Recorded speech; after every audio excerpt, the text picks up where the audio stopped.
Hello everyone, I'm Sai Sree. I'm working as a machine learning intern at Ericsson, and this is my first video in this channel. So today I wanted to show the AI assistant interface that we have created for Trace Compass, which is Trace Compass Extended Assistant. The objective for this is to make the task of writing the XML files easier because it takes around 30 to 40 minutes to write an XML because of the complicated domain specific language it has, and not everyone are good with it. So we created this to simplify that.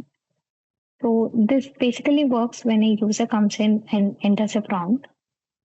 The assistant will help them in writing the XML. So we built this assistant using LLMs.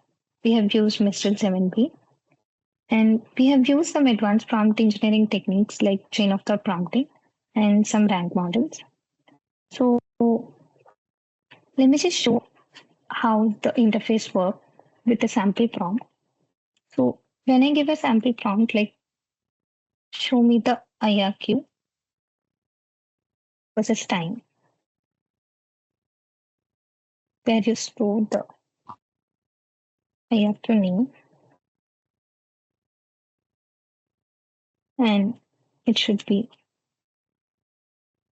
categorized by TLD. So this is the sample prompt I have. And I click on generate XML.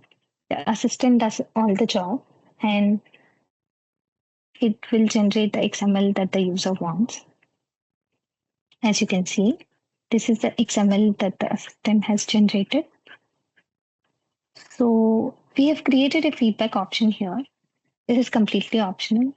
If the user is aware of the DSL language and the XML, they can either choose XML is correct or XML is not correct. And if they are not aware, they can click on, I don't know. But this is completely optional. This is only for the training purposes. So the LLM will learn from it and it will train based on that.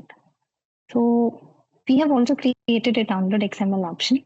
So when I click on download XML, it will create an XML file in my local computer. So this can be further used for importing in the Trace Compass tool, and we can do a detailed analysis over there. So if the user wants to try out for a new prompt, they can click on new prompt and the whole interface will reset to a new one so that the user can give a new prompt and the assistant can help in writing the new XML file for them. So as you can see, so we are still building the interface. We are still training the LLMs on expanded dataset. So any feedback or any suggestion is welcome. Please feel free to let us know. Thank you so much, everyone. Thank you.